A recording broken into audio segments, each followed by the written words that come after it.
എന്റെ കുഞ്ഞിന് തീരെ വയ്യ പ്രിയ. കുറച്ചു ദിവസമായി ശ്വാസം കിട്ടാതെ കഷ്ടപ്പെടുന്നത് കാണുമ്പോ സങ്കടം വരുവാ. നല്ല മിടുക്കനായിരുന്നല്ലോ, പെട്ടെന്ന് എന്താ പറ്റിയത്? അറിയില്ല, എപ്പോഴും കരച്ചിലാ. 2-3 തവണ ആശുപത്രി കൊണ്ടുപോയി, എന്നിട്ട് ഒരു കുറവുമില്ല. കുട്ടികൾക്ക് അസുഖം വന്നാ നല്ല ആശുപത്രി കൊണ്ടുപോകണം സാവിത്രിച്ചി. ലീവ് കിട്ടണ്ടേ പ്രിയ? ഇപ്പൊ തന്നെ ലീവ് കുറേ ആയി. എന്നിട്ട് ഞാൻ കരുണാകരൻ സാറിനോട് ലീവ് ചോദിച്ചു. സാർ എന്നോട് പറഞ്ഞ എന്താന്നറിയോ? എന്താ പറഞ്ഞ? ഒന്നുകിൽ കുഞ്ഞ് അല്ലെങ്കിൽ ജോലി, ഏത് വേണമെന്ന് തീരുമാനിക്കാൻ. അവനെ അടുത്ത വീട്ടിലാക്കിയിട്ടാ ഞാൻ വന്നത്. എന്റെ മനസ്സ് മുഴുവൻ അവിടെയാ.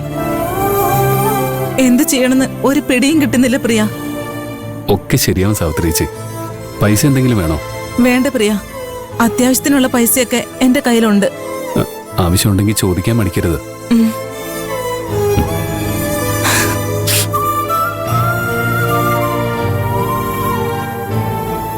എന്താടാ സാവിത്രി ചേച്ചി കരഞ്ഞോണ്ടാണല്ലോ പോകുന്നത്? എന്തുണ്ടായി? അതൊക്കെ പിന്നെ പറയാം. നീ എന്തിനാ ഇപ്പൊ ഇങ്ങോട്ട് വന്നത്? നമ്മളെ രണ്ടുപേരെ അവിടെ കണ്ടില്ലെങ്കിൽ ആ കരുനാഗം 10 വിടർത്തും. അയാളോട് പോയി പണി നോക്കാൻ പറ. എടാ, ഇന്ന് സൗസവിന്റെ പിറന്നാളാ. ആഹാ, അവളെ സർപ്രൈസായി ബീച്ചിൽ കൊണ്ടുപോയി സെലിബ്രേറ്റ് ചെയ്യാനുള്ള പ്ലാനിങ്ങിലാണ് ഞങ്ങളെല്ലാരും.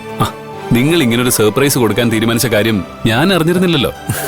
അതുകൊണ്ട് ഞാനും അവൾക്കൊരു സർപ്രൈസ് കൊടുക്കാൻ പ്ലാൻ ചെയ്തു. എന്ത് സർപ്രൈസ്? അതിപ്പോ പറയാൻ പറ്റില്ല. വാ.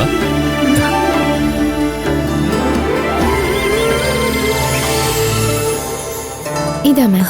ഓക്കെ. എല്ലാ മാസവും 10-ാം തീയതിക്ക് മുൻപ് തന്നെ ഹോസ്റ്റൽ ഫീസ് അടയ്ക്കണം.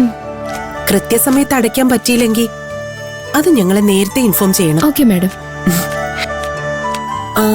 ജോലി അന്വേഷിച്ചു വന്നതാന്നല്ലേ പറഞ്ഞു? അതെ. ജോലി ശരിയായോ? ട്രൈ ചെയ്യുന്നുണ്ട് മാഡം. എന്ത് ജോലിക്കാ ട്രൈ ചെയ്യുന്നത്? Video jockey.